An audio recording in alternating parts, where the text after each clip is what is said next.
Day 13, break old habits. I'm going to be reading an excerpt from Dr. Joe Dispenza's book, You Are the Placebo. It's very interesting. Just a quick background on Dr. Joe Dispenza. He has studied spontaneous healings and remissions because he himself experienced it. He was in a very, very bad accident, broke several places in his back, several bones in his body, was not supposed to ever walk again, even if he had a bunch of surgeries. It was just a bad prognosis, and he decided to just heal himself with his mind, and that's putting it mildly. But he's completely well, walking, and gives lectures, TED Talks, etc. But anyway, I'm going to read this. It's really interesting. So most people, by the time they are 35 years old, become a set of memorized behaviors, emotional reactions, unconscious attitudes, beliefs, and perceptions that function like a subconscious computer program. So here's the part that becomes most important. Every time you learn something new, you add a new stitch to the three-dimensional tapestry of your gray matter. And if you begin to think about what you've learned, you're causing your brain to fire new sequences, new patterns, and new combinations. And whenever you make your brain work differently, you're changing your mind, because mind is the brain in action. So we could say then that new thoughts should lead to new choices, and new choices should lead to new behaviors, and new behaviors should create new experiences. And new experiences then should create new emotions, and those new emotions should inspire new thoughts. That's called evolution. Here's the difficulty. Because the process of change then requires you becoming conscious of your unconscious self. Here is your old self, and here is your new self. Let's just say that over a period of time, you've become unconsciously addicted emotionally to suffering, and all your thoughts are equal to those emotional states, and all your behaviors are equal to that emotion. You think the same thoughts every day, and you demonstrate the same behaviors by complaining and blaming and making excuses for yourself.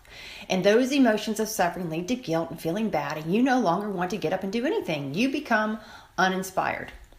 And all of a sudden, you become conscious that you're in that state. So now you decide in that moment you are no longer going to think the same way, and you're no longer going to act the same way, and you're no longer going to feel the same way. The first 2 hours go by and everything goes pretty well. But remember, you've conditioned your body to become the mind of that victim, or that mind of suffering. And all of a sudden now, as you begin to interrupt that chemical continuity between your brain and your body, the body starts sending signals back to the brain. All of a sudden, you start hearing little voices in your head chatter that says, "Why don't you start tomorrow? This is uncomfortable. This doesn't feel right.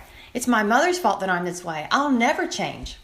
That's the body looking to unseat the mind and return back to its familiar state. The hardest part about change is not making the same choices you did the day before. And the moment you decide to no longer think the same way, make the same choice, act the same way, create the same experience, or live by the same emotions, it is going to feel uncomfortable. It is going to feel unfamiliar. There is going to be a certain amount of uncertainty and unpredictability. Now, most people, the moment they feel uncomfortable, they return back to the familiar state of the mind and body. They're thinking the same way, acting the same way, feeling the same way, and they say, "This feels right." No, in fact, that feels familiar. Going from the old self to the new self is the neurological, is the chemical, is the biological, is the hormonal, and even genetic death of the old self. That void, that place of uncertainty, that unknown is the perfect place to create in. If you and I become comfortable in that unknown and begin to decide who do we want to be, in other words, many people say when they're in that unknown, "I can't predict my future, this doesn't feel right." Well, the best way to predict your future is to create it, not in the known, but in the unknown. So what if you said now, what thoughts do I want to fire and wire in my brain? What behaviors do I want to demonstrate?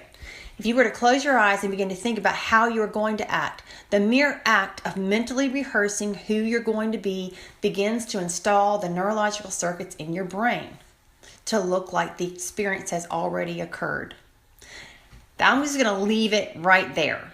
So this is another way of understanding why imagination and visualization is so scientifically important. This is not some mumbo jumbo, I hope it works. This is science. So with that said, continue to do your meditations. Continue to be aware of any next steps that you feel urged in a good way to take towards your goal, and continue to see yourself the way you want to be on the outside. See that on the inside. And Stay tuned for day 14.